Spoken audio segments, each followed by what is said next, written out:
হ্যাঁ দর্শক মিলে আসসালামু আলাইকুম। দর্শক মিলে আমি এই মুহূর্তে আছি মঠবাড়িয়ার মাছ বাজার সংলগ্ন যে সুলিশ গেট, সেই সুলিশ গেটের কাছে। আপনি যদি আপনাদের জানিয়ে রাখি যে সুলিশ গেটটি গত 12 থেকে 15 বছর আগে জায়গায় নির্মাণ করা হয়েছিল। আর এই সুলিশ গেট নির্মাণের পরপরই আমাদের বিভিন্ন উপজেলার ধানিসাপা পাতাকাটা এলাকার জলাবদ্ধ সৃষ্টি হয়, কারণ পানি নামতে না পারায় জলাবদ্ধতার কারণে বৃষ্টি হইলে ফসলের জমিতে ফসলগুলো নষ্ট হয়ে যায়। আজকে উৎসুক জনতা, বিক্ষুব্ধ জনতা আজকে সেই যে আমাদের যে সুলিশ গেট, সেই সুলিশ গেটের কিন্তু পাশ যে রাস্তা, সেই রাস্তা কেটে কিন্তু আপনার সুলিশ গেটের বাদ ছুটিয়ে দিচ্ছে। আমরা দেখছি জনস্বার্থে এটা জনস্বার্থে মঠবাড়িয়ার একটা মানে এমন একটা জায়গা যে স্পটে সুলিশ যত বড় প্রয়োজন তত বড় না দিয়ে তারা তাদের স্বার্থের জন্য সুলিশকে ছোট করে এবং তাদের দোকান বরাদ্দ দিয়ে তারা কোটি কোটি টাকার বাণিজ্য করছে। জনস্বার্থে আমরা চাই এই সুলিশ প্রয়োজনে আমাদের মানুষ যদি না থাকে তাহলে সুলিশ দিয়ে আর কি হবে। যাতে আমরা এই জায়গায় পরিষ্কার প্রশাসনিকভাবে আমরা হস্তক্ষেপ চাই এবং সাধারণ মানুষের মনের কথা বোঝার জন্য সকলকে অনুরোধ করা হইতেছে প্রশাসনকে।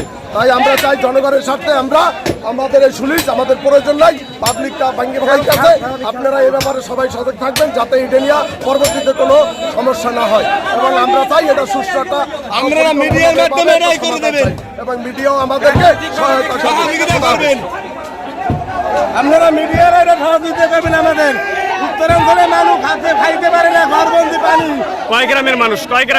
4 ইউনিয়নের মানুষ পানিতে বলে প্লাবিত হয়ে যাচ্ছে।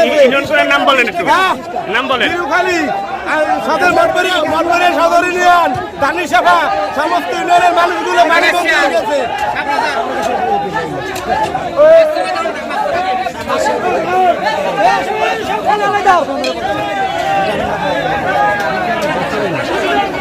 দর্শক আমরা যেটা শুনলাম যে আসলে এই সুলিশ গেটের কারণে 4 ইউনিয়নের মানুষ পানিবন্ধ হয়ে পড়ছে এবং যে ফসলি জমির যে ফসল আপনার 10,000 হেক্টর ফসলি জমি ফসল নষ্ট হয়েছে। আপনার নামটা বলেন।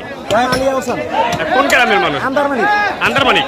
আচ্ছা এইটা আমাদের আঙ্গুলকাটা, আন্দারমানিক, পাথাকাটা, ঘটিসরা, সরুজনগর, পাতাকাটা এই সমস্ত গ্রামের ফসল সব শেষ হয়ে গেছে। এটা কি জলাবদ্ধতার কারণে? এই জলাবদ্ধতার কারণে ফসলি ধানের জমা হয়ে গেছে। প্রত্যেকের বাড়িতে পানি, ঘরে বসত দিতে বিল্ডিংয়ে পানি হয়ে গেছে। হ্যাঁ দর্শক মিলে আপনারা শুনলেন যে আসলে এই সুলিশ গেটের কারণে 4 ইউনিয়নে জলাবদ্ধতা, মানে ভারী বৃষ্টি হইলে জলাবদ্ধতা দেখা দেয় এবং ফসলি জমি যে বীজতলা থাকে সে বীজতলাগুলো নষ্ট হয়ে যায়। এছাড়া যাদের নিচু এলাকায় ঘর বাড়ি, সেই বসত ঘরে পানি জমে যায়। মানুষের দুর্ভোগ চরমের কারণে আজকে এই বিক্ষুব্ধ জনতা তারা একত্রিত হয়ে আজকে এই সুলিশ গেটের বাঁধ কেটে দিচ্ছে। আমি যদি আপনাদের জানিয়ে রাখি যে সুলিশ গেটটি নির্মাণের পরপরই কিন্তু দাবি উঠছিল যে সুলিশ গেটটা বড় করার জন্য, বর্তমানে 2 গেট আছে, এটা 4 গেট করার জন্য, 4 কপাট বিশিষ্ট করার জন্য। এবং এ নিয়ে সাবেক যে সংসদ সদস্য আল্লাহ ডাক্তার রুস্তমিন ফরাজি, উনি কিন্তু বেশ কয়েকবার এই সুলিশ গেট এলাকা পরিদর্শন করছেন এবং জনগণকে আশ্বস্ত করেছিলেন যে হ্যাঁ সুলিশ গেট এটা ভেঙে বড় করা হবে। কিন্তু আসলে তাদের যে জনগণের সাথে যে ওয়াদা, সেই ওয়াদা পর্যন্ত শেষ ছিল।